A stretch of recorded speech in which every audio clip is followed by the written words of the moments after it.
Welcome, welcome. You are watching the CCA podcast. I am Q France, and we are honored to welcome a special guest, our third guest. I think we got our third guest. We got fourth guest. I'm sorry, we got our fourth guest now. In no particular order, we just get them in honor of availability. We have Barbarians leader himself, Mr. Zef Zakaveli. Say hello to the people, Zef. What's going on, y'all, man? Finally. It's been long overdue. I get a good interview. I say from a person from the culture interview me. You know, not to insult anybody else, but I expect tonight to be a good one.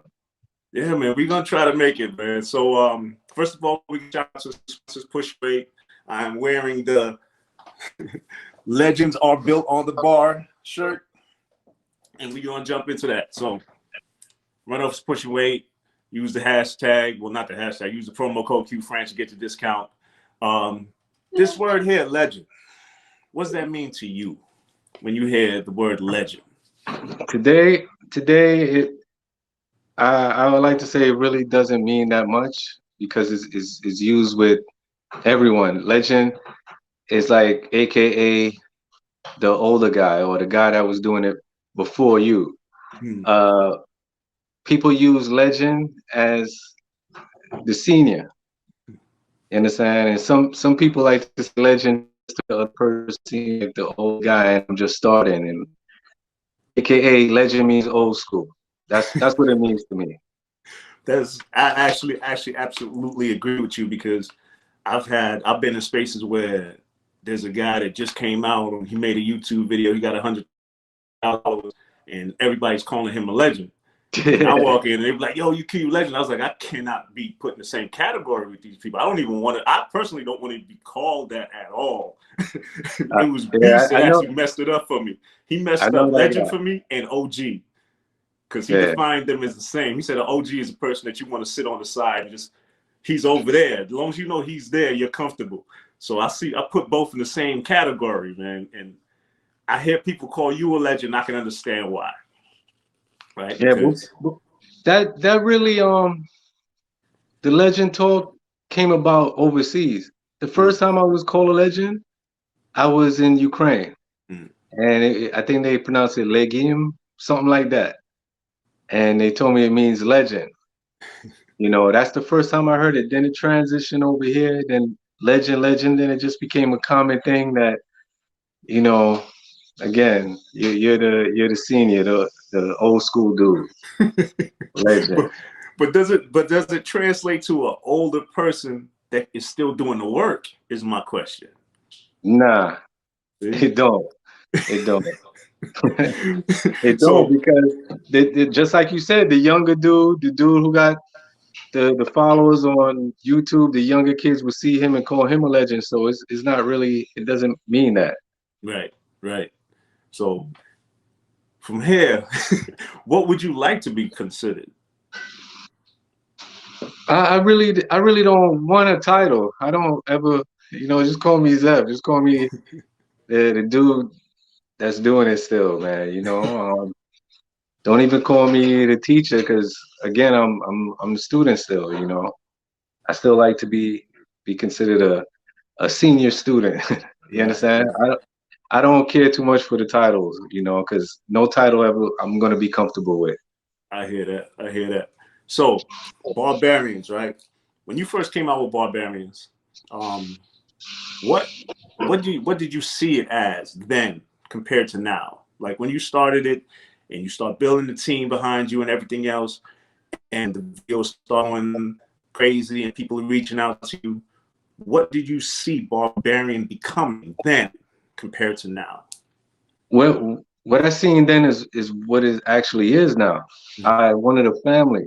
I didn't want a team because that's how me and my friends are. The friends that I worked out with at the time, we're a family. I don't call them my brothers because I had an older brother that passed away a couple years ago, and even though we was close to age gap, we was separated. So my friends were my brothers.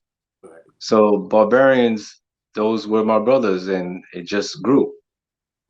And So it was just a family situation. That's why I was so strict when it came to people joining. right. You know, just like everyone asked me, how do I become a barbarian? And then I asked them, how would you join a family? Mm. If you ring my bell and you want to sit down and have dinner with me, how would you do that? Would I just open the door and let you in? Right. How would you make that happen? I would have to get to know you first before I can invite you at my table to eat. Mm. Okay. So that's what it is. That actually segues into my next question. Has there ever been a time where you saw somebody that you wanted part of the family, and like actually recruited them or reach out to them and like made that first step instead of them coming to you to meet you? No, because I feel like everyone that's a barbarian, they had it in them. Mm. They have to make that choice. I can't force people. You know, my cousin taught me that like years ago. You know, you can't keep offering people help. You got to let them come for you and seek that help. I got bit in the ass a couple times going out my way to help people that didn't ask for it. They become strong, famous, whatever, and went on and they forgot about me. They never even heard of Zef. You understand? So I learned my lesson with that, and I let people make that decision. I hear that. So part of that is one of the big things that you did back in the day was start requirements. Yes. Now, was that part of that same mindset process? Now, you come around us, and you becoming more familiar. Was the requirement something additional, or is it part of that same process, that same welcome process? It kind of shifted. In the beginning, you know, it wasn't like the other team where you just needed a back to have on a shirt. Right, You right. understand? You had to meet a certain requirements, a certain standard. You had to be like-minded in Mm, the form, in the reps, in the work ethic, the consistency. So in order to do that, you have to be able to do, you know, what we can do. You understand? That's a good way for me to gauge you. And by doing the requirements, it wasn't just that you was able to do those reps. It was being able for me to tell you it wasn't good and you try it again. And then I tell you it wasn't good and you do it again. That was proving yourself right there that you was humble enough to take the direction. And it wasn't just about doing it. Hey, I did it. I did the requirements. I get a shirt. That was my way of testing them also. right. That's actually a great. And I've seen over the years the amount of people that have attempted the requirements. I remember back in the day, one of my first videos I put up on YouTube was me trying to do the barbarian requirements, and you reached out to me, and it was the first time I realized that people in the bar game actually were paying attention. And you would like reach out to me and you critique me and told me something like, I guess my push-ups needed to be lower or something like that. And immediately it made me want to come and meet you guys. Like I was like, yo, I was like, actually paying attention. Usually if you put up a video, somebody's just like, oh, nice job. They ain't really watch it. But I was like, no, he's very attentive, especially when it comes to something that belongs to them. So I Exactly. gave you a lot of respect for that, because a lot of people don't do that. Like you said, they hand out shirts like hotcakes. Yeah. So Yeah. everybody walking around wearing it. But now, speaking of that, you have the clothing available on your website, you know, Barbarian Apparel and everything else. But not everybody gets the gold wings. Can you Oh like no. break down that concept? So you could purchase a shirt. What is the levels? What are the levels? Well, the shirts that you could purchase, that stuff that you show your support. But even though I don't want you to buy that shirt just to support Zef, like, hey, let me help Zef pay his rent or feed his kids. I want you to buy the shirt because it means something to you. You like the design, you like the quality, you like what it represents, you know. So that aspect of purchasing the shirt, that's the intention right there. Now the gold shirt, that's something that's priceless, and you know, I feel like Barbarians itself is something priceless because we don't strive for fame or money or anything. So that's what our shirt represents, something that you can't buy. You have to earn, you have to become a part of the family, you have to be familiar, you have to go through that if you want to call it hazing period to get that goal. So you're proud of that. So you don't even want to wear that. You want to wear that when you get married, or you want to be married with your goal. That's how it should be. Right. You know. Right. And that's a beautiful thing, and I hear that from everybody that has gotten it. Every time I see somebody get that those gold wings, you know, it's a level of pride that you can't buy. You know, and everybody part of your team, even worldwide, when they wear those gold wings, everybody knows that they've stepped up to that level of achievement that only few have achieved. Now, how far does the Barbarian team reach? I know Ukraine and Russia and all these other places. How many continents? I mean, how many members do you really have? Do you even know? I knew I had a feeling you was going to ask that question. I hate when people ask that question because I really can't. Honestly, Yeah. I can't remember. That's Because the I problem. figured that's what I figured. I was just trying to like a concept of it because every once in a while, especially now, especially when I said that we were going to have this interview with you, all of your people hit me, come in and started following the page, and I'm looking to see who they are. And I see the Barbarian. I say, okay, they came to see they came to see the interview, and I'm welcoming it. And I started saying, wait a minute. I've never seen this guy before, and he's been rocking. And I look at all the pictures. And I say he's been rocking you for a minute, and I know for myself, just a few people that I know in the world that I've met, I can't keep up. So I can only imagine because I know it's a lot. Yeah, it is a lot, and it's a lot of unofficial goal members too. You Okay. know, just because you didn't get to pass the physical requirements, there's some people that pass the other requirements, the character requirements, the loyalty requirements. Like I said, you could actually get grandfathered in after 10 years of knowing me. You know, you could get grandfathered in. You could get your goal. I actually have one member who has a goal that he doesn't even do pull-ups. He's just been there from before even day one. Right. Right. You know, I grew up with him, and he's been supportive. And you'll see him every now and again, like who's this tall guy right there, just hanging there. But he's been there, and that's the only going that can do any pull or do a physical requirements. But we have many members that's a part of the family. They just didn't get their goal yet, and that's something that they're striving for. That's good. How much does the bartender life? I mean bartender life, barbarian life. Oh, man. Excuse me. I thought you was getting into that already. I was like, okay.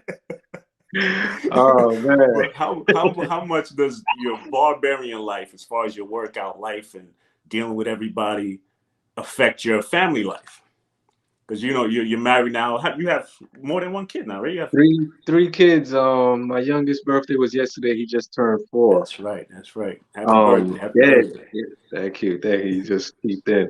Um, yeah, it greatly affects my life. It's very hard to juggle the workout, stay consistent, you know, take care of them, you know, especially now with this COVID homeschooling thing.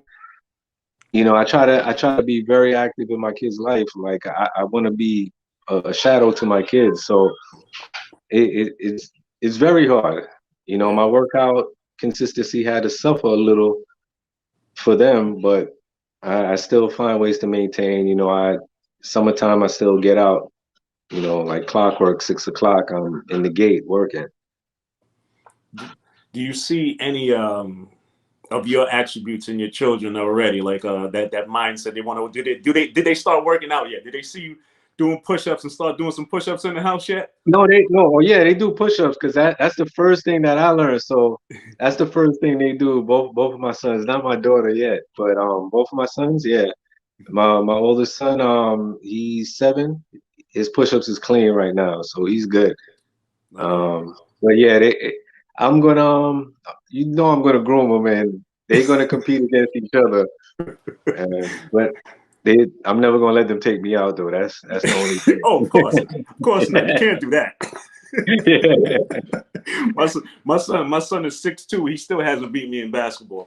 Oh, word? Oh man. But it's all in his mind. It's all in his mind. I know how to mess with his head. Yeah, you gotta have that over there. That's how Yeah. I'm not that father that allows your son to shoot over you. From the time he was able to dribble the ball till now, I'm still blocking his shot. Right. always. That's what's up. That's Feel a what's up. different individual. So, of all the members of Barbarians, who keeps you on your toes? Like I know you guys get. I know Snoop has told me about the messages that you guys share with each other, and they'll send each other videos and something like that. Who, when you look at your phone, you look at their set, you're like, damn, I gotta go back to the lab because this dude really trying to overtake. Oh man, the list goes on with those guys, man. And every day is a different one. Every day, these guys will post something and send it on WhatsApp, and I'm there like, oh man, I just when I want to kick back my feet, I can't. So, but that's a great thing. That's what I Yeah, want. yeah. You know, it get to a point where I'm chasing them now. You know, so it's not one in particular, but the five horsemen, them dudes, they got it locked, man. I, I can't even be humble with those guys. Them they problems, man.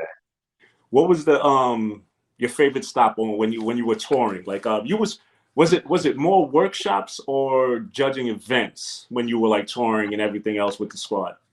I I say half and half, but it became more workshops, and those Okay. that's way better than just being a judge. Yeah. You know, the judging thing I say died out in probably 2014, 15. I think maybe even sooner, 13. And it just became workshops. And actually now that's the only way you could become a barbarian. You have to do it now in a workshop. Sergio made that clear, you know, and that's the way it is now. So if you're very serious, that's another level now that you got to show, put on, you know, petition to get us out there to do. You got to do the requirements in front of me now. A video ain't no good anymore. See, that's a So you beautiful really, thing. you really want it, set up the workshop. I don't care if it's 4 people at that workshop. You know, Right. I'll make it there, and you do the workshop. I mean, do the requirements after the workshop, and you in there. And you're traveling out there with some heavy hitters with you because you never travel alone. Oh no, I can't travel alone. That's the whole point of me traveling. From the first day I got my passport, when I was a child, and I visited Trinidad. Mhm. What made that trip not as fun as it should, that I didn't have my friends with me. So I said, that's one thing I want to do. I want to travel the world, and I want to have my friends there to enjoy it with me. You Right. know, I don't want to just be rich by myself. You understand? It's no point to do that. I don't want to come back and tell you a story. I want us to come back, and we, Yeah, I so respect that. that's one of the great things about calisthenics. And I knew from the first video, I knew that was going to be possible one day. Mm. So that's perfect, man. Um, what would it take to get you to compete? Like in a competition, head to When head you battle, like just to display when you against somebody versus somebody. when you say compete, when you say compete, you mean in a regular competitions that's being put on today. That's what you mean Like compete. like Because well no. I've been competing for a minute. Every workout. No, The not ball. that. You remember? No, I You, know you that. remember? You remember the ball clubs?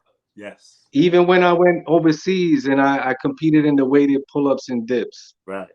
Um, I did compete, but to do it today,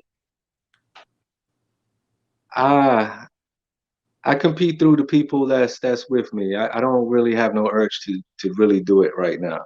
Okay. If I compete, it would have to be me against the people that started, that pioneered this also.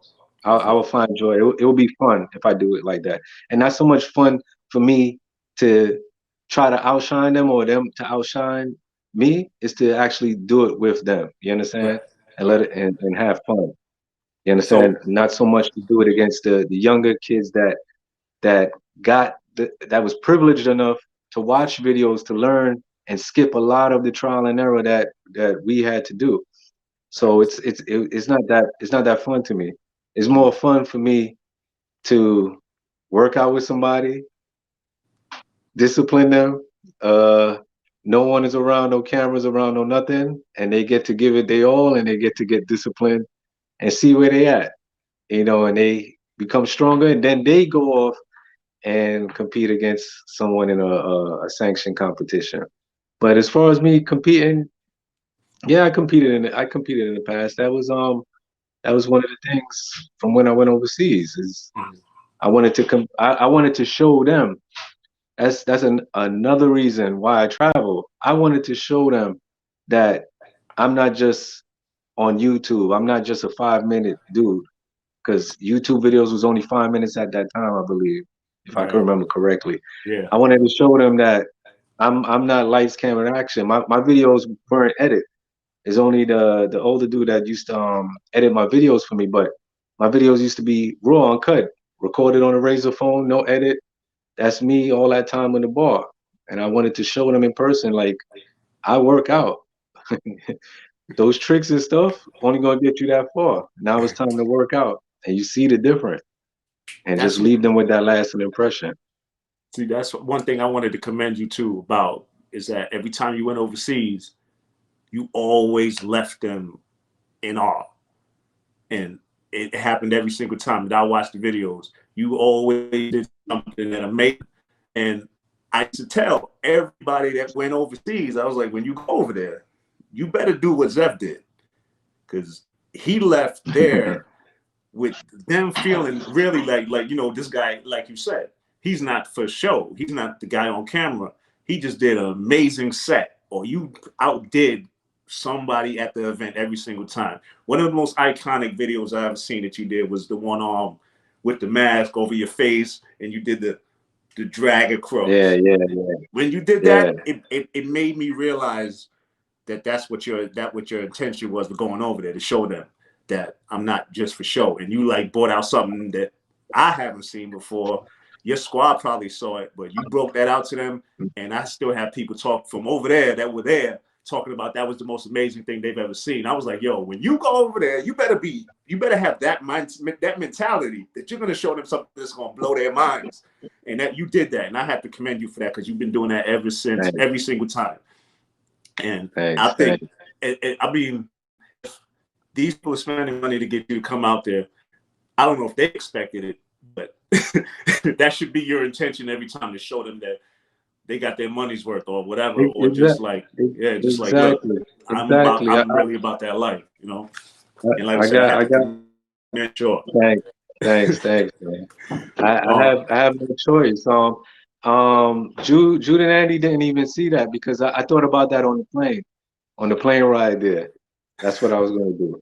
Oh wow! So they didn't even know. I didn't want to tell them. I rehearsed it like 100 times in my head, and I love the fact that I was surprising them too. It had them speechless, like what the F is he doing? Yeah. For them. So that's why they froze when I was done. And I told them, like, all right, it's y'all turn, man. Go represent, man. Make me proud, man.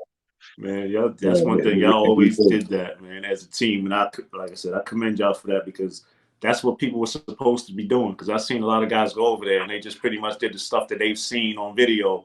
And I'm like, you're not impressing these guys. These guys are been doing handstands all their life. They don't want to see another handstand, You touched on the bar club, right? And I don't know, have you ever really like been asked about the bar club in interviews before? Never.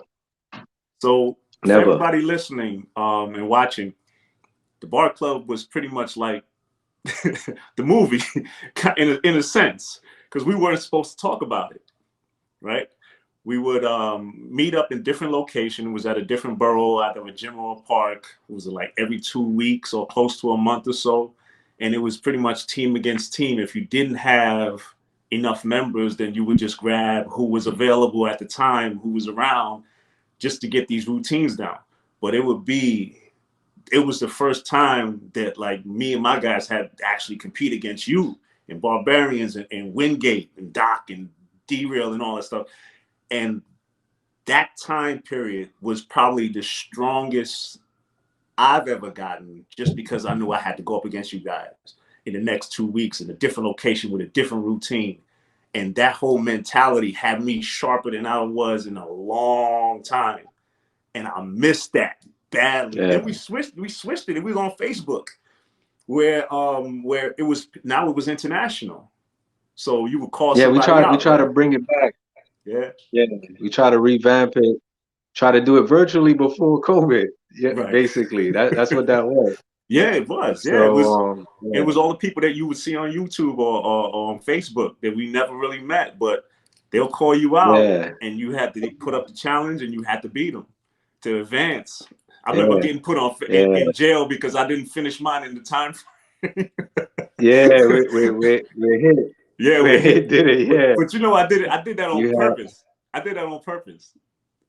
I did it on oh purpose yeah? because I wanted to see if anybody would actually go get a penalty. Oh, okay, Yeah. okay. So it was fun. I was talking to somebody about it at the time, and it was like, yo, you got to hurry up, because I think we had like 24 hours to put up the video or something like that. I forget how long it was. I think so. Yeah. So I was like, I think so.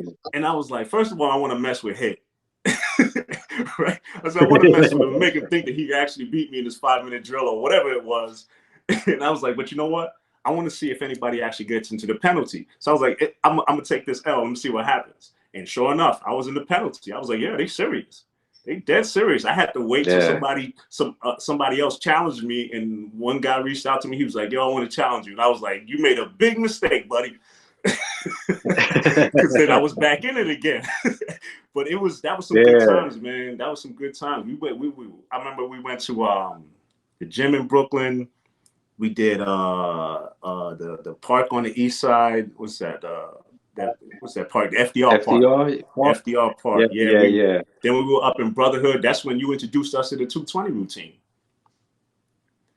You know, that 220 push-up routine. Yeah. We get a lot of credit for that. Like, everybody calls it the Brotherhood 220.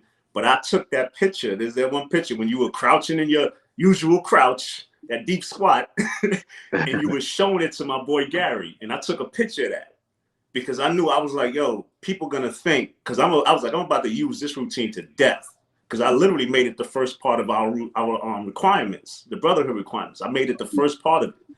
So I was like, let me take a picture of this because I know people are going to start thinking that it's ours. And I was like, no, I need y'all to see who taught us this. So I always kept that picture and I put it up on the page. I was like, that's where we learned it from. You know, we gotta give him respect. He taught us how to do that routine.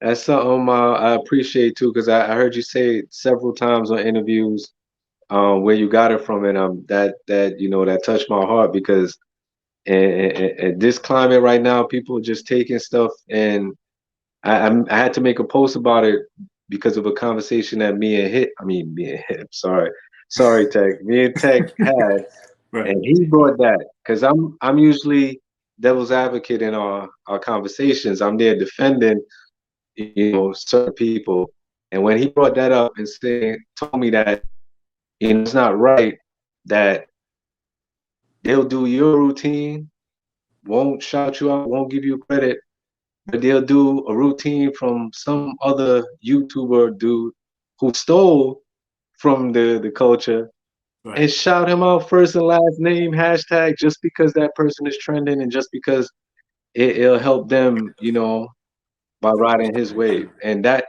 I thought about it and I was quiet, I shut up. I couldn't defend that. I was like, you know what, you're absolutely right. If you're going to take a routine, I don't mind you don't say my name because you're doing the routine. I know, and that's a shout out in itself. You know where you got it from. I know, I'm fine with that. But for you to shout somebody else out now you playing me now. That's straight up an insult right there. Yeah. I'm not good enough to say my name, but this dude who no one knows, what about keeping the people that's in your culture, your brothers alive? That's how you make it relevant. That's how you make what we do expand. You're not going to make it expand by bigging up the people that's the vultures. You don't do that. Right. You got to keep people like me alive, Iborn alive, Beast, Tech. The list goes on. You got it. That's how you keep us alive. Don't let these people forget where it came from. You don't do that. True.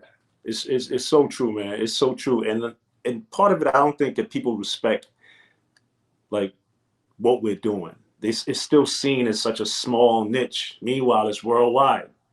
Like I said, like the the word street workout. When you hear that word, what does it? Do you think that that's a word that represents what we do? No, no way. So No way. Um, that's one of the other reasons why I travel also too, to explain that to them mm, and to show them like that mentality of what y'all may think or the stereotype of how we are. I'm living proof. I talk to you. I'm cordial, man. I'm quiet. I'm soft spoken. I'm a man of few words. You know, I'm not. We're not all the same way. We're not all, you know, stereotypical street dudes or what you may deem to be street. right, You understand? We work out. This is calisthenics. Calisthenics could be done anywhere. You understand? You don't see me working out in the street. right, You saw a couple scaffold videos, yeah, but right, you don't see me working out on the street or doing push-ups on a hydrant or stuff like that. Like, nah, I don't glorify that. We we yeah. we beyond that. I always say it was a good name for marketing. You know, that's what they use it for. Because I've been in meetings and they always ask me, "What do you call this thing?" And I say calisthenics, and they always say that name's not good enough. So they use the word street workout as a marketing name, and it worked for marketing, but it in no way represents this culture of what we do at all, not even a No, little bit. there's no longevity in the word street, Yeah, urban. There's no longevity in that. If I'm a soccer mom, I don't want my kids going to go learn street workout or urban fitness. I don't want my kids doing that. right, You know, I'm right, not gonna invite a trainer or a teacher to come teach my kids street workout. You know, I'm not gonna be somewhere sitting down like, oh yeah, I have to go drop my kids off to go to their street workout teaching, training. right, Like, right, no, right. that's ridiculous. You understand? But this is So, happening. You know, this is happening though. There's oh, people dropping their kids off for street workout training in overseas somewhere. oh wow. It is Twerk, definitely twerk, happening. twerk school too. I seen that too. Oh So yeah. yeah, I can't believe that. All right. So this is one question for me personally that I always wanted to know. Why Adidas? Oh man, you can't left field with that. Wow, why Adidas? I've Yeah. been wearing Adidas. I've been wearing Adidas since high school. I don't know. I went anti Nike at some point, and all I wear was Adidas. And I had a friend that he used to battle with me with Adidas, who been wearing Adidas first, so it stuck. Like it stuck to that. Like you'll never catch me wearing anything but Adidas. I may wear a couple Jordans one time, but you won't catch me in that. You gonna always catch me in this. So that's really it. Not too much. I used to like their style at that time. It was like a old school style too. You know, it's classic. You know, it looked good with clothes, with the clothes I was wearing at that time in particular. Now, So I would choose to wear more white on white Adidas. I wasn't a white on white Uptown dude. I was white on white Shells and Stan Smith and Rod Laver's. So that's so why. this is a follow up to that. You would usually work out in the same pairs, Yeah. like the same pair at all the time. Is anything to that, or you just like, nah, these are my workout sneakers? No, no, no. They wasn't the same, man. I would change them frequently. It was one in particular though. Some of them were lighter than the others. Some Mm, felt like I didn't have on anything.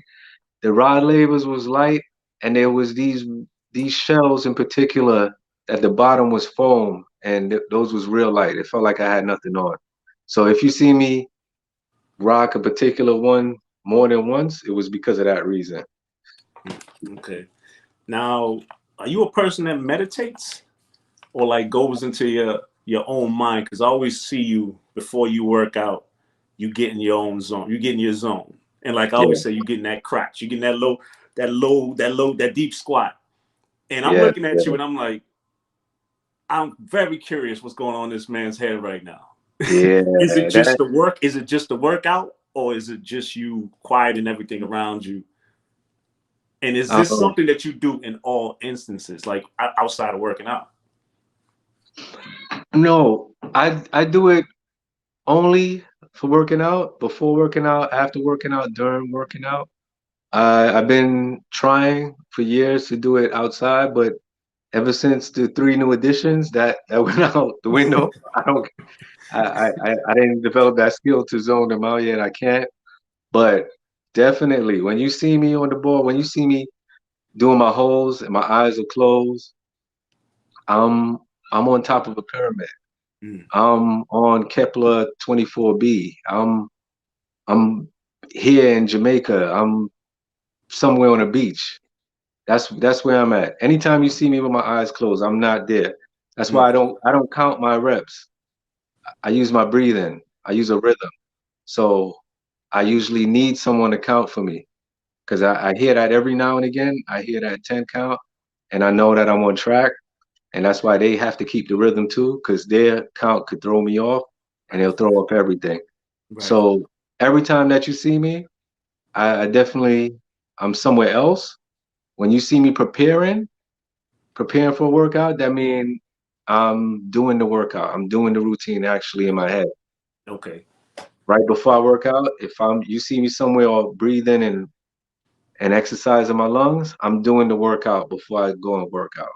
Mm.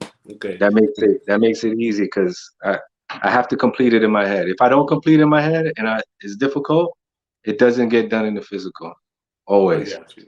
I absolutely agree with that. I follow a similar process right before like the competitions and stuff like that. I even have my team make sure that nobody touches me. Like they'll make a whole circle about me, nobody touches me, because as much as people scream and I don't hear them, I got to do the same thing. I do it through my breathing, so I can totally agree. The first time I really truly noticed it was when we did the ball brawls.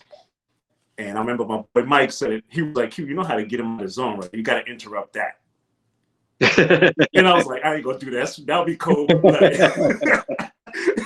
Because we was like gonna go in next to you, like, no, we got to get him off his zone. We got to win this round. I was It like, wouldn't nah, we work. ain't gonna do that.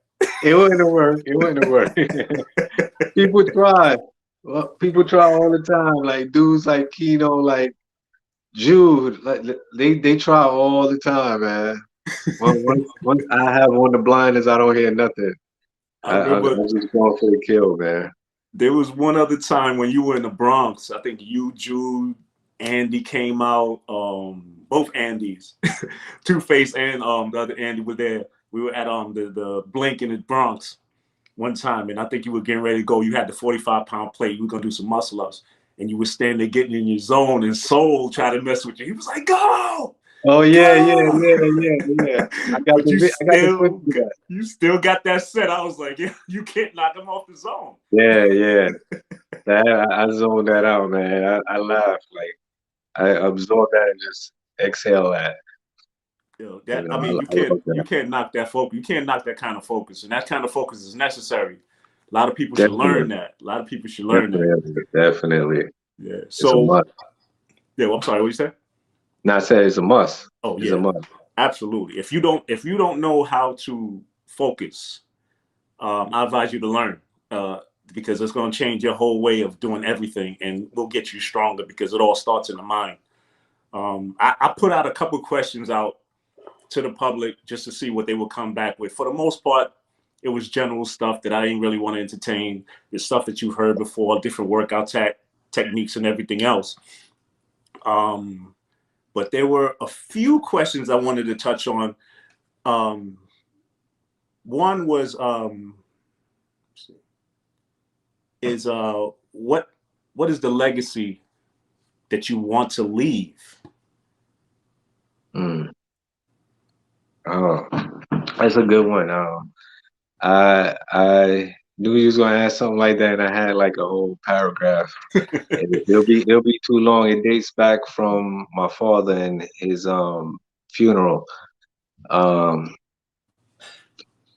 I have to get into that. My father was a musician. He taught himself how to read and write music, and he composed a lot of songs. play the piano and the steel pan. Mm. And he used to teach. He used to teach a lot of kids. And I never learned because the way that he used to teach me used to be off of punishment. Mm. So that took me away from the piano, even though I love music and that's really my first passion. It made me stay away from it because that was always the punishment. So I didn't want to do it. So I didn't really know too much about what he was doing with the kids and learning the music and learning how to read. That was again punishment to learn how to read notes. So yeah, my father did he wrote a lot of music for people, taught a lot of people, and he never got the credit. And a lot of people stole from him, you know, very similar that what I'm going through. And during his wake, I'm sitting there in the front row. I see a bunch of kids come in with their steel pans, and then they say, we're going to play a song that my father wrote and that he taught them. And I had no idea. I didn't know the song. I didn't know he was still teaching them. And these was all younger kids, way younger than me. They playing the song, and it brought tears to me. I wasn't. It hurt that I didn't know the song. I didn't know he was teaching, and it hurt. But those kids and many other people, they they got to keep that. They know that for life. They kept that. They got that music. They got that teaching, and they remember him from that. Mm. Um, that's something I want to give to people. I want people to remember me forever. I want people to have something. My routines, I want them to have that forever. Right. So I want to. That's how I'm going to live forever. Is yeah, through my work. yeah, So that's how I absolutely, want to be remembered. absolutely. That's a very interesting story, and thank you for sharing that with us. Um, what is that? How does that translate to your kids? Well, they they're very young right now, and they occupied with a lot of BS right now. So I didn't really clamp down on them yet for them to really understand and start really teaching them. I give them bits and pieces, but eventually, again too, I want them to make the choice. I Mhm. don't want to force them like what happened to me. I don't want to force them into calisthenics. I want them to see doing it, see how people love it. I want to expose them to that to let them see how much people appreciate what your father do, and I want them to grow a love for it. Mhm. I don't want it to be me telling them, "Yo, you better do your push-ups. You better do that. You better come out here." I don't want that. I want them to do it out of love. Right, right. So, part of that, this story about you teaching and leaving stuff for everybody, you have a Patreon where Mm. people can learn a lot of these things that you have to offer. I say that because a lot of the questions that I had were basically, how do I do this? How do I do this? How do I increase my reps? How do I do all these things? All these things are available to them on your Patreon, on your page. That's available right now. So if you are interested in getting a lot of these answers when it comes to physical fitness, go onto his page, get on. I looked at the pricing. It's not that much, and he's giving you quality information. So go on and get the information from the man. He's offering it to you right now. Thank you. I appreciate that. And it's priceless when I think about like throughout the years of me answering. I try to answer every message. I try to comment as much. I try to like as much posts as I can. I try to be out there, you know. Even from the YouTube days, YouTube doesn't have an inbox anymore. I wish I was able to save some of those messages, but I try my best to keep giving what I learn and keep it going. And people should have a way to give their thanks because there's a lot of people just take and go off and go do them. They should be able to show their gratitude or it just it is show a bit of things. That's a small portion of what they give because they're getting stuff that's priceless. Yeah. They're getting years of experience, years of me traveling, years of me battling, years of me teaching, getting hurt, me showing, me taking the time. You got to think, just like the question you asked, how's my workout suffered since the kids and balancing that? I still make the time to do that. Yeah. Yeah. So you can't really put a price tag on that. Mm-hmm. You know, even if you just say one month I'm just gonna join it, see what I got, store it, save it, write it down, and you could keep that for life. You For don't even sure. have to join every month, even though I appreciate that because it's still new things every month. Mm-hmm. Because I work out with people. I'll do a Zoom group workout. That's like for people who can't be in Wingate. Monthly programs, tutorial videos. The list goes on. Like one-on-one coaching. It goes on. That's a small price to pay. Yeah. You know, it's usually $125 a session for an hour. That's Easily. how much is a session to physically for me to train you in person. You're getting that for $5 and $15. You're getting way more. You understand? But I Bro, don't want to go I on charge about more the than paycheck. $125. I'm telling you, Yeah, you see, I even you see charge. that? You see So that? yeah. So I mean, like I said, definitely take advantage, man. That's more information than I expected to get from you right there. I also see you selling CMOS. That's you selling that, or you have a company Oh that you yeah, use? the Griffin moss. Yeah. Yeah, I get all the moss from I import it from Jamaica. I use nothing but organic ingredients, no tap water, no Poland Spring. I don't want to give out my recipe, but Right. Right. everyone who experienced my sea moss before is different. You don't open up the jar and it smells like sea ass. So Yeah. that's Yeah. that's one of my models. Yeah, I definitely. You are you familiar with sea moss? You took it Oh yeah, before? I'm making myself. I'm making myself here. Yeah, I always have two Okay. large containers ready at all times. I just had some before. I had this. There's some in this right now. Okay. Yeah, I'm I'm yeah. gonna I'm gonna give I'm gonna give you a jar of mine. I appreciate Just that. just because. Appreciate that. So, Just speaking of because, CMOS, so you could experience that. yeah, yeah, for sure. I'll definitely.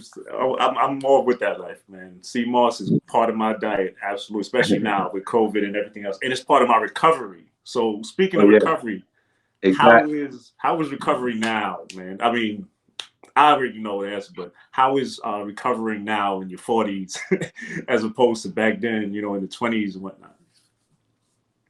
The the the recovery is more about the prevention. Yes. The prevention is the best recovery. You Yeah. understand? And I learned that. That's why you ain't gonna see me with more than two plates. I'm not doing two plates. One plate is enough for Hmm. me now. I'm not doing weighted like that anymore. Even though I still got that urge, I want to get in that Guinness to do that heaviest pull up. Hmm. That's the last time. The last time I got injured, I was training for that. Um, but it's all about recovery because you do take longer to heal. You know that, but it's all on your Yeah. diet and your quality rest.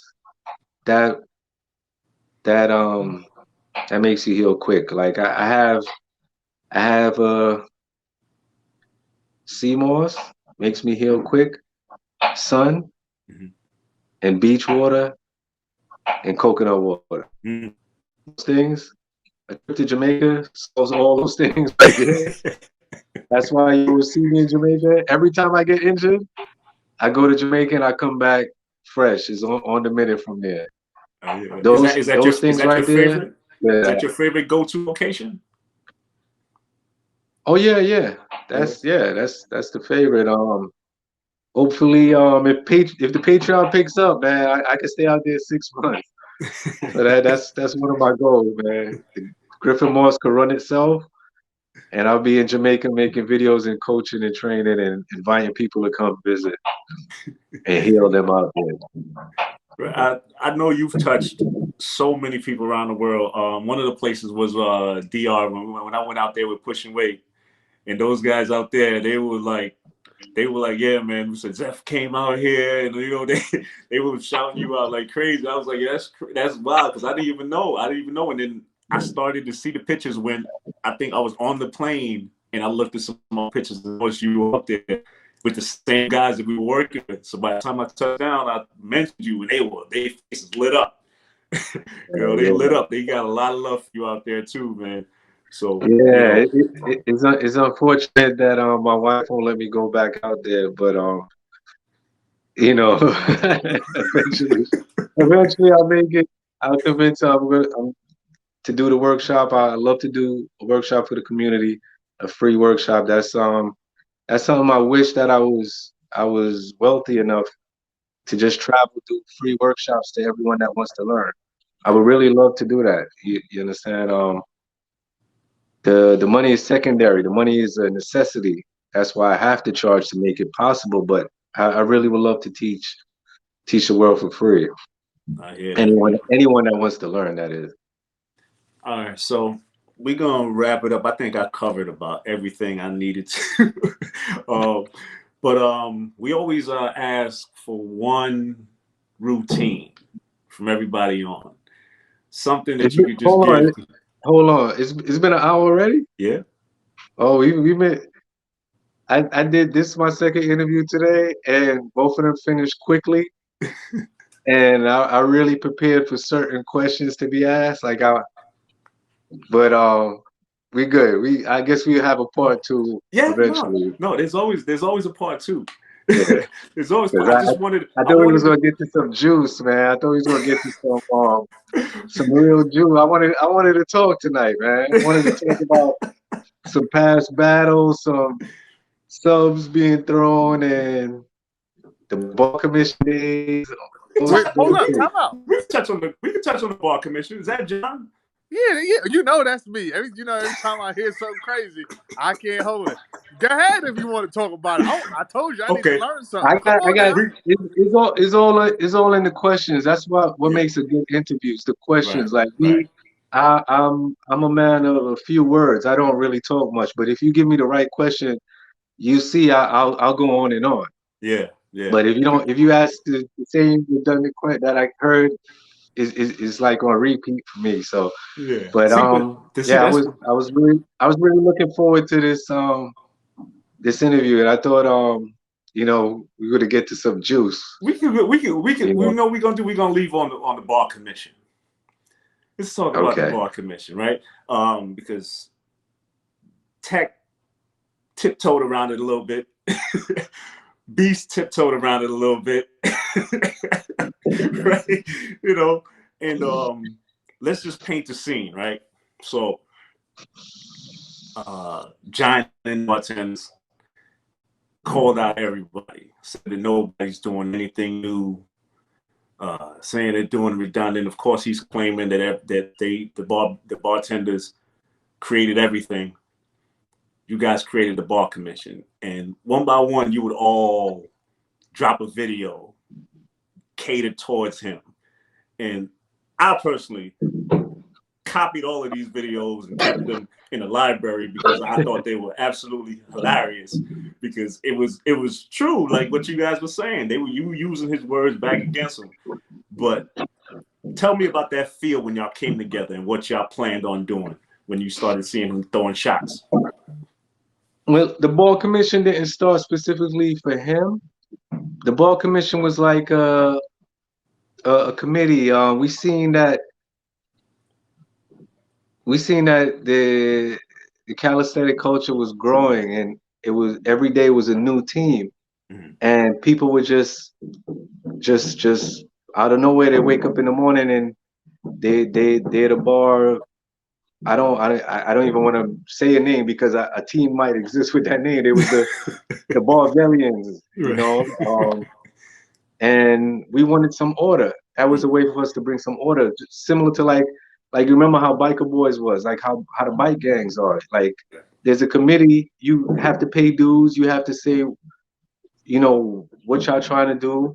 We give you the blessings and so forth. You understand? Like basically pay dues, and that's good to have order for other crews too, not just for that person just wants to do it, and give him a guideline, give him structure, Right. so his team can last forever also. So he don't have members coming in and going, and we help him with that. So it didn't really start just because of the bartenders, because it wasn't really, it was a slaughter. It was like the Justice League against the Smurfs. You understand? So Slaughter's a good definition. yeah, I didn't we didn't need a commission. We would, matter of fact, everyone knows about the bar commission, but a lot of people don't know about the round table. And I'm gonna leave it at that. I'll let that stay a mystery. Everyone knows who was a part of the round table. I'm looking at Carol. Y'all know about the round table. The round table was really the bar commission. The round table was, I can't even speak on it because that's like that's different. But I know they're smiling when they see this. They're gonna be smiling. They're gonna be like, yeah. They're gonna think about all those days, man. The round table. Oh man, those was the good days, man. I love those days. The round table had nothing to do with the that meeting that we all had that we were supposed to meet up. No, that was different. The round table will happen daily. We go to stray away from that. I'll wait one day till we could all sit down together and we'll talk about the round table. That'll be a good video. But we get a couple members to come in and on for that one. Yeah, they I don't want to blow them up, man, but yeah. Do you think there's a need for a new bar commission with the present day situation of Calisthenics? I think it's out of hand already. Like you can't like reel people back in after they went astray so long. You can't say, hey, come in now. This is how we're gonna do it.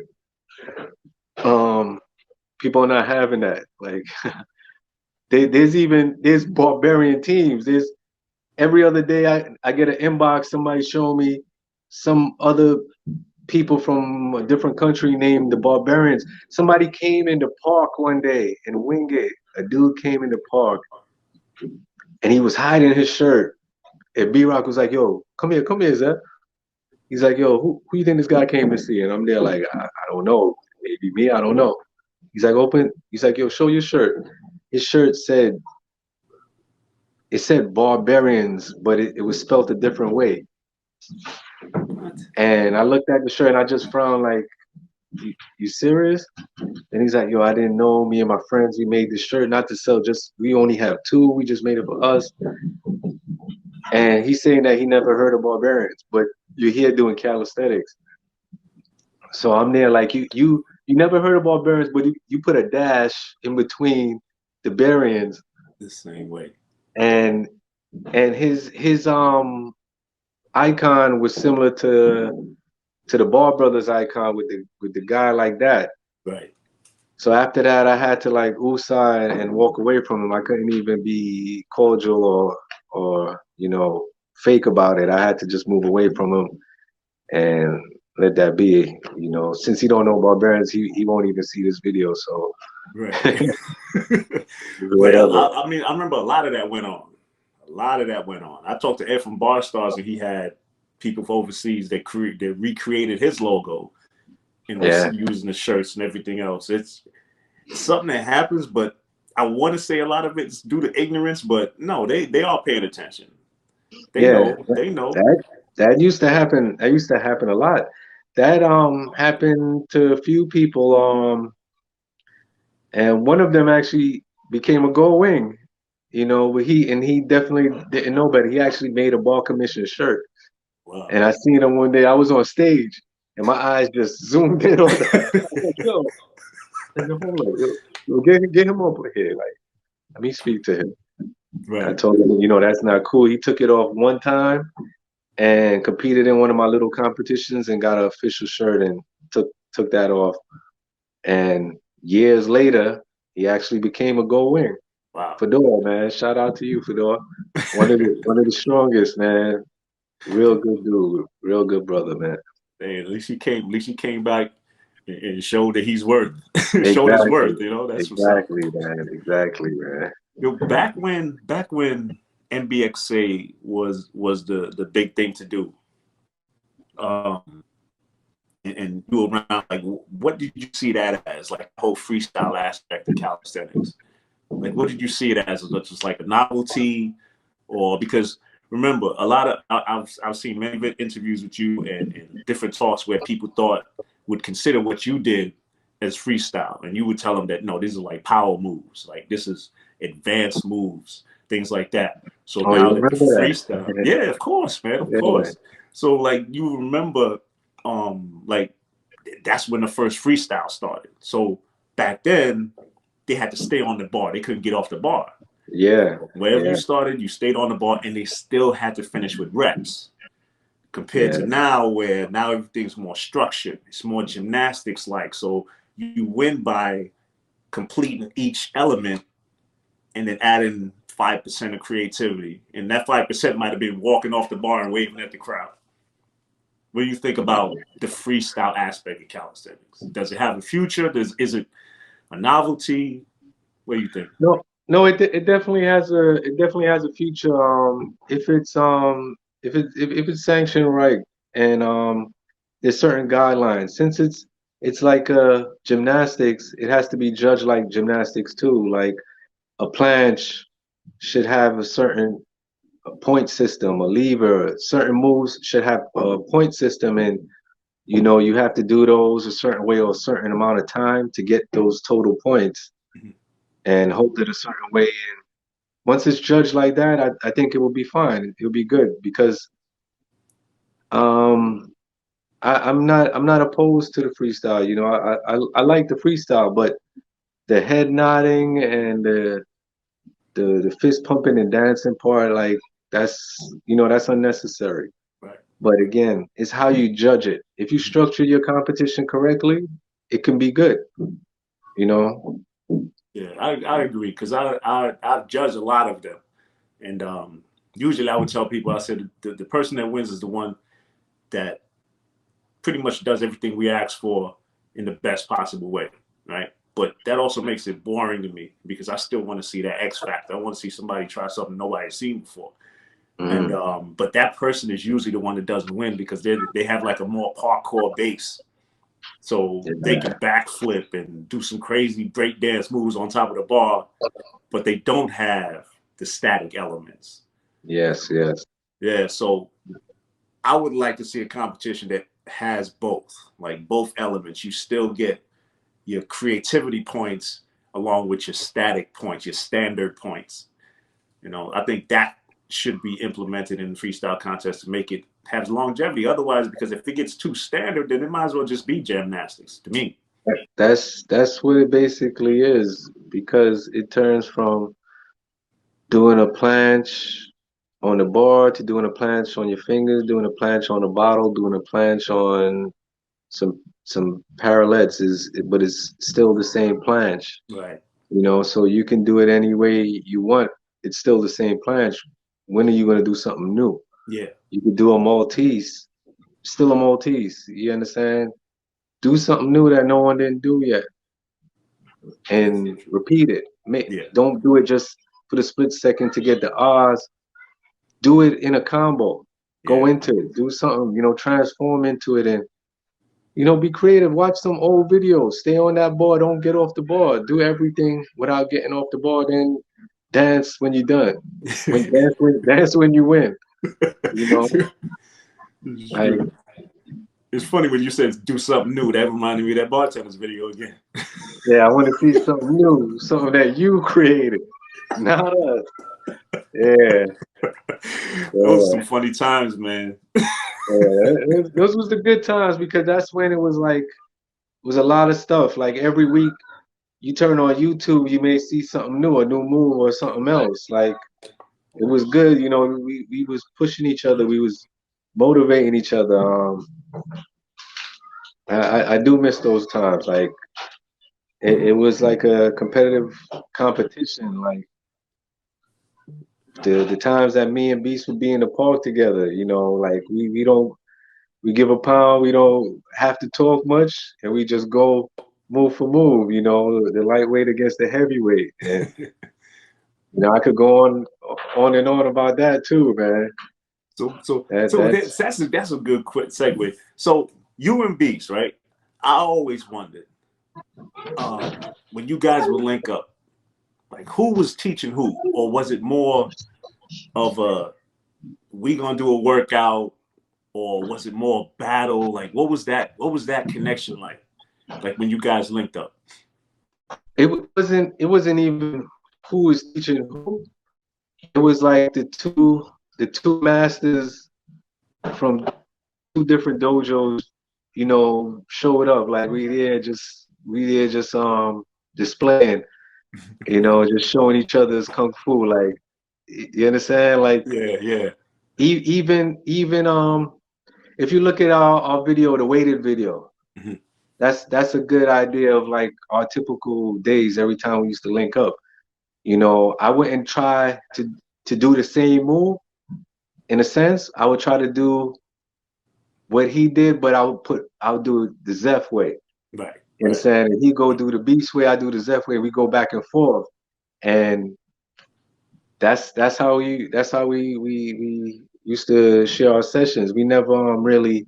I don't recall us really doing the same routine, or it was strictly workout. It was just like the two masters coming to show each other their kung fu, their new methods, like what they going to be showing their students, and having their students, you know, be proud and clap their hands. That's like I didn't get to see Red's interview yet, but I doubt that he told that story of the time that me and Beast came to the park. Yeah, you know what he said? He mentioned when Beast came, but he forgot to mention that you was there also. But Beast Beast wound up mentioning it in his interview that you were there also. Now, I watch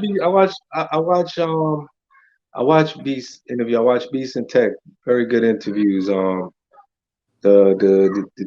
one thing that I learned and I really admire that stood out in Beast's interview is when his son came and gave him a kiss. You know, that showed Beast as a father. That showed the growth. That showed the man, like you know, you can let him be. You know, you don't gotta press Beast to see no routines anymore, anything, man. That's the Beast that I was really happy to see. I admire that because my kids just go to sleep. That's something I learned. Hopefully, you know, they give me a hug and kiss before they go to sleep too. Right. So yeah, that's one of the things that I really liked about his interview. But yeah, back to that. I had the same thought. When he did it, I was like, my son ever did that. I really like that, man. Yeah, that's good. Really you're right though. You have to commend him for that. You know, that shows you that, you know, he's a good pops and, you know, father. Yeah, that shows he's a great pops in the growth. Like he's beyond that now. You know, he doesn't have to be in the park like busting his ass anymore. He graduated. Right. You know, he on a new level. You know, that next level. Wait, you were saying something else before I cut you off. Oh yeah, but about the time that I came to Highland, me and Beast. Yeah. That was an epic day. That was a good one. And my arms were burning from tendonitis. That's when I was suffering from tendonitis so bad. Like I would have to put ice and biofreeze between sets. Wow. And wear those Iverson sleeves. And that day, despite the pain, we was going through it. It was a routine that Beast did where he climbed on the swing sets. Yeah, you had to cut through the swings. Yeah. Man. Red still got that footage up too. Yeah, I got that footage too, and then that day was just all around good, a great day, man. And then I did the jump over the bar in that park, and moves like that. Um, to me, that helped like spark certain moves that transitioned on to the present day. Um, but yeah, that we could go on and on about stories, man. I'm just sitting thinking, reminiscing about those now. So, what about Doc? Oh Boy, man, Doc, man, you. Doc, Doc is like uh just like there's a video that I wanted to make for the longest the DOC video, the formula, Mhm. and Doc is that dude. Doc is that dude that he'll say a routine and then I have to add something to that routine. Then we end up doing it and we look back at each other like, yo, what the hell we were thinking, man? I don't want to do this. Doc, yeah, Doc was my partner. We had Richie's Yeah, days. yeah. It was just me and Doc, just us two, Mm. daily. And Richie's wintertime, back and forth on that skinny bar. Doc helped to get me real strong to this day, and he's still consistent. That's what the dudes I admire because he just like me. He don't know what quitting me. He don't know that calisthenics is in his DNA. Yeah. He can't stop even if he wanted to. You You saw that understand video me? he put up. We hurt his back and kept going. Yeah, I didn't. When I seen that, I thought that was some old Forrest Whitaker acting type of thing, man. I inboxed him and asked him like, "You okay?" All he said is like, "Yo, I need some more." So I was like, "All right, man, that's what that means, man. You did that for the boys. I got you, man." You said that man deserved a award for that performance. Yeah, come on. When you get to a certain level, nobody your arm has to be hanging with blood dripping on the ground for people to give you a pass. Right, You know I how much feel times I tell these guys like, yo, I'm hurt. I think I pulled something. They're like, oh yeah, so that means no muscle up today? And I'll be like, no, that means the working out. Oh, okay, so what time to come tomorrow? You know, tomorrow? And I'll be like, no, I'm out. Tomorrow. They don't yeah, they don't believe it. I can't tell them I'm injured. They're not trying to hear that. You got to see they got to see the Yeah. bandages and the blood.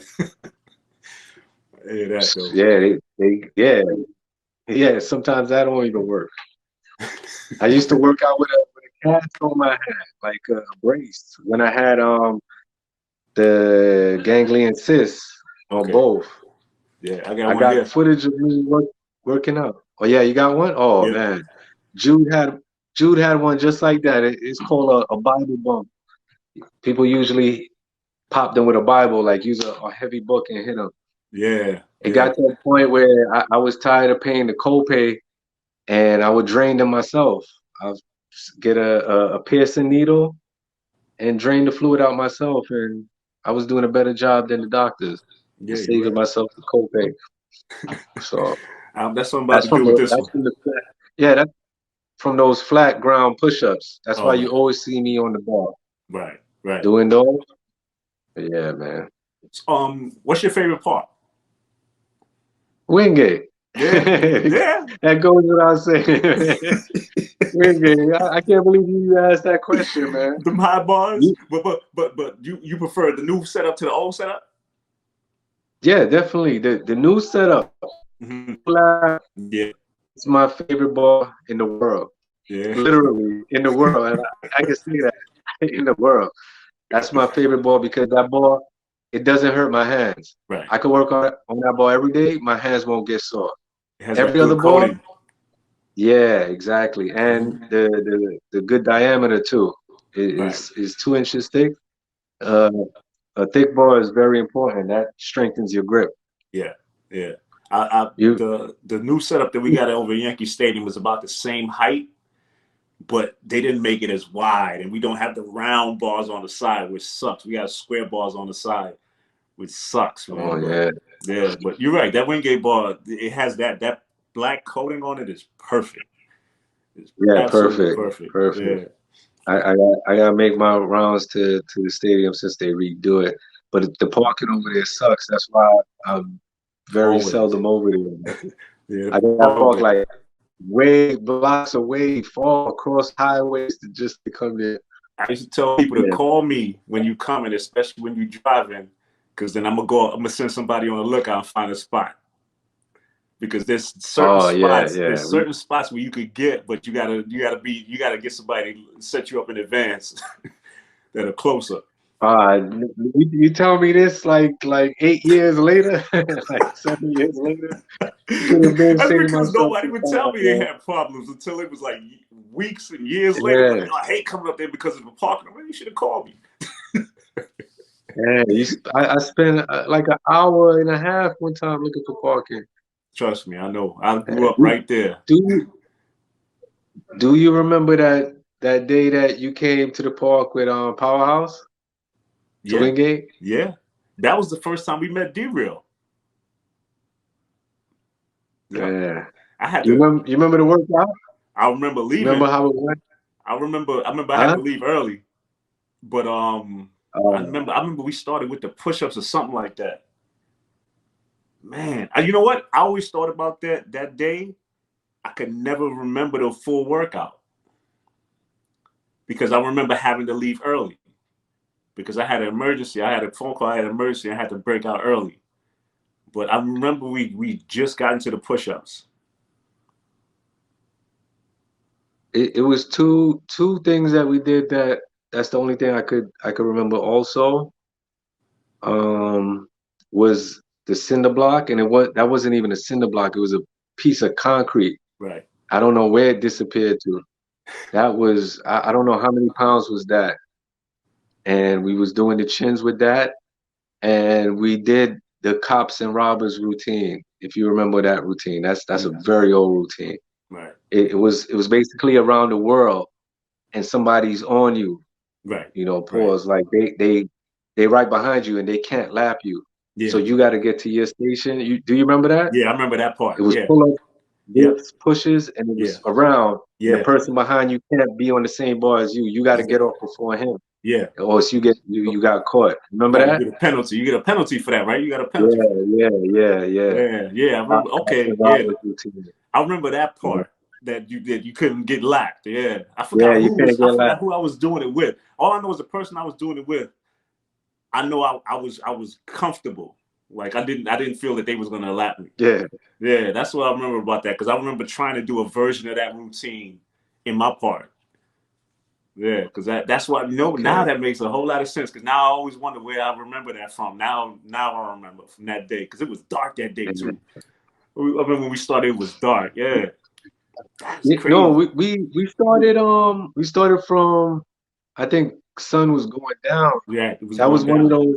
It was one of those days because Doc actually called me and said Q and Powerhouse in the park. I forgot how I spoke to him or if I knew, and he couldn't make it. And then I'm there like, oh man, I worked out already. Like I was going to chill today. And he's like, yo, I can't make it. You definitely gotta go and represent, man. He's like, yo, them dudes came from far. I was like, yeah, you right, man. I was like, but you flopping too. You gotta come. You the mayor of Wingate, man. How you let these guys come in? I tell you one thing I do remember though. Clearly, it was like we were standing there and I was like waiting. I was like, yo, we gonna start or whatever. And then I was like, I think I said I probably gotta go. Let me check my phone. I started walking towards the gate, and you would come to me. He was like, "Yo, you ain't working out?" And I looked at you like, "Oh, we gonna start?" But the way you said it was like, "I know you ain't leaving." Yeah. It was like the utmost pressure on me. I was like, "Oh no, I ain't gonna leave." I said, "No, let's go." And I wound up still having to leave early that day too. I remember that day because it was a whole big problem. When I left there, I had the longest day worth of drama. I had like 4 hours worth of drama when I left. If I would have stayed, it was a mess, man. I don't even want to get into that, but it was a lot of drama when I left. So here you go. I want to touch on one thing. It's good thing you brought that up before we conclude. The buyouts. Yeah. There's been a lot of chatter about the buyouts lately because people have been saying that I don't know if you reached out to them or somebody reached out to them was telling them they're not doing the buyout correctly, or there was an element missing from the buyout. And actually was one of the questions that the people asked was what does the buyout need to have? The buyout doesn't need to have one thing specific or in particular. The buyout would be usually like your situation, someone has to leave the workout early.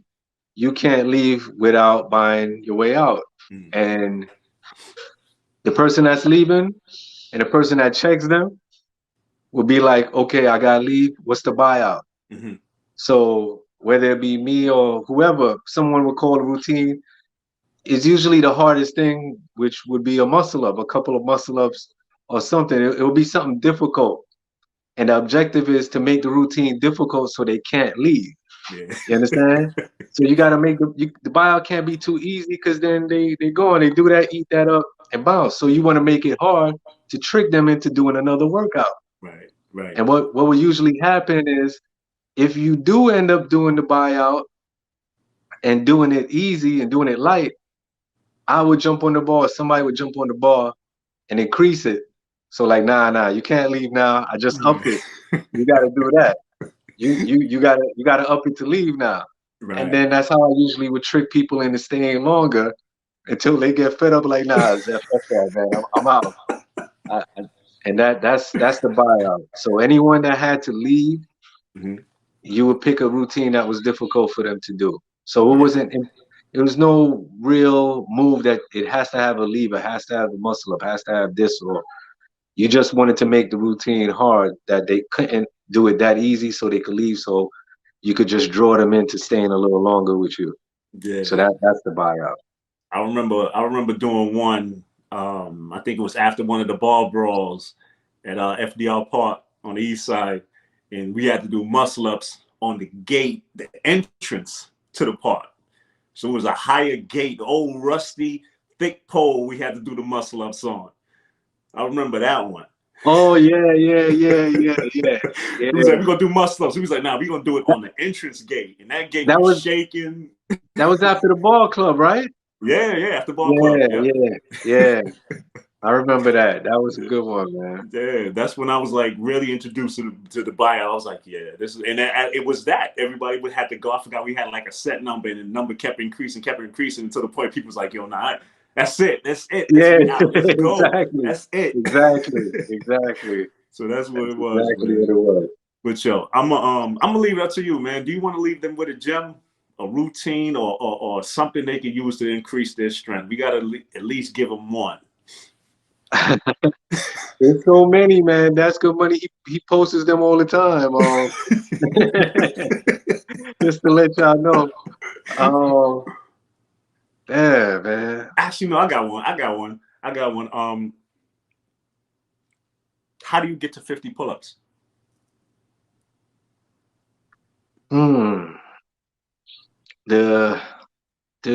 builder. Mm-hmm. And the builder is simple. You do a 1 to your max. When you reach your max, say you do 1, get down, 2, get down, 3, get down, until you get to your max, whatever your max may be. If you stop at like 22, you do 20 sets of 22.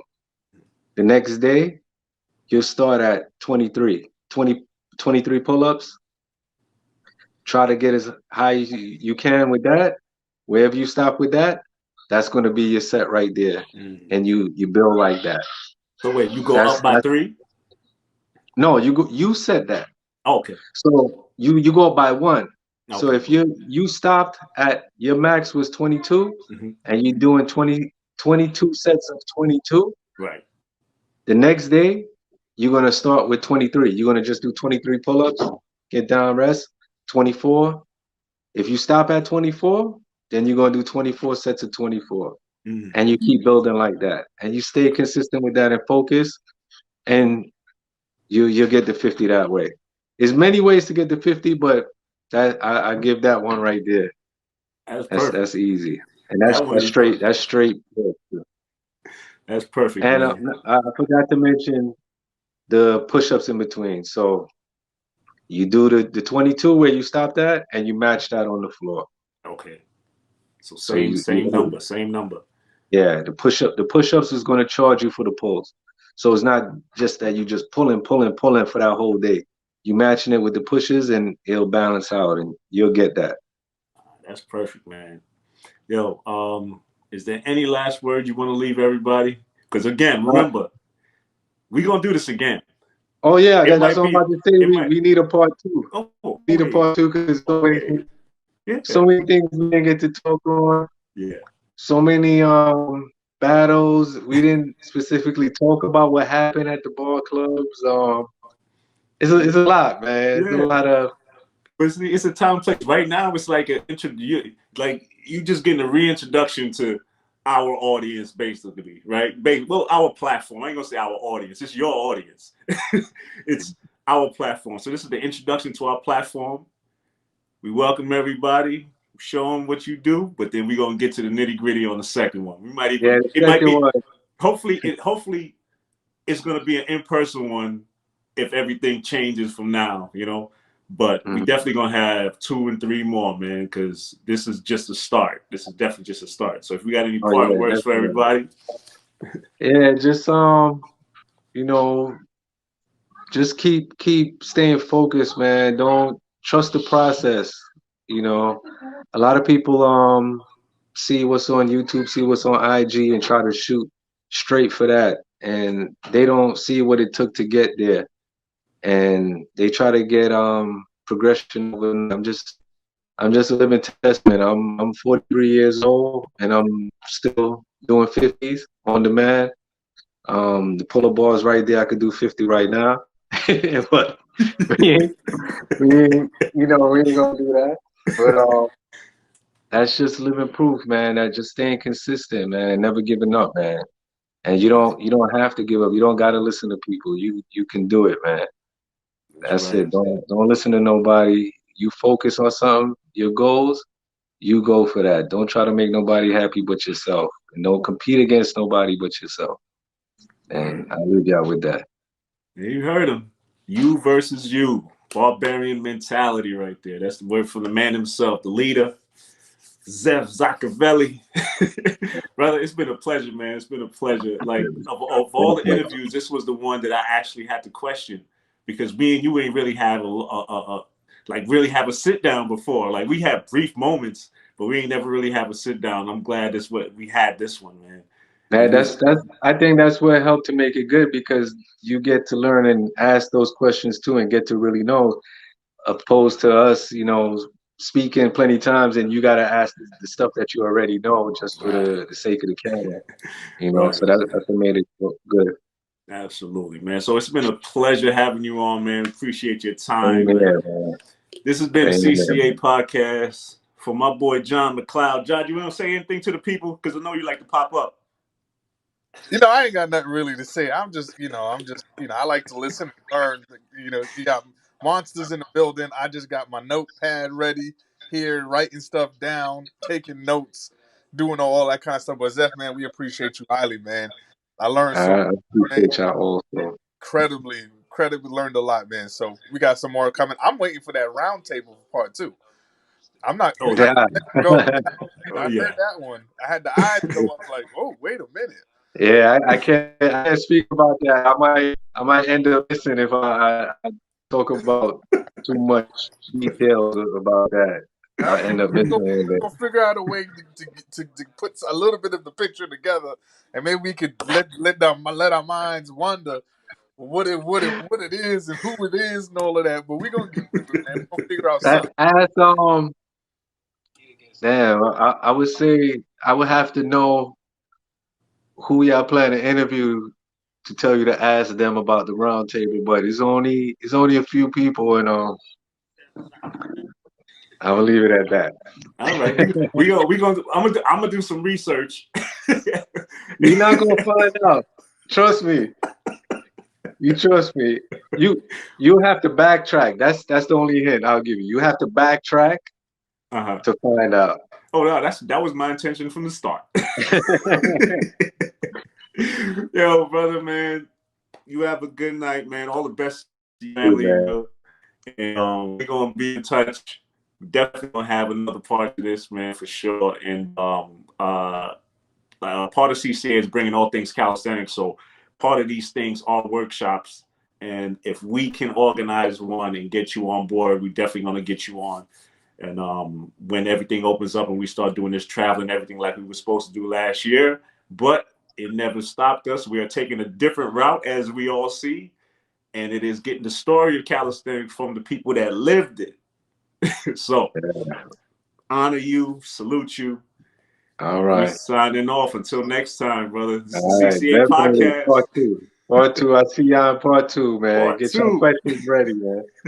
All right. Yes, sir. Enjoy, y'all, man. Take it easy, John. Appreciate you, brother.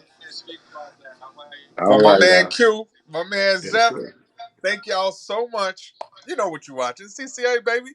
Shout out to That's right. all the legends and the beasts out there, and the legends and Zefs out there that trying to be what they trying to be. There's only one. For the community, by the community.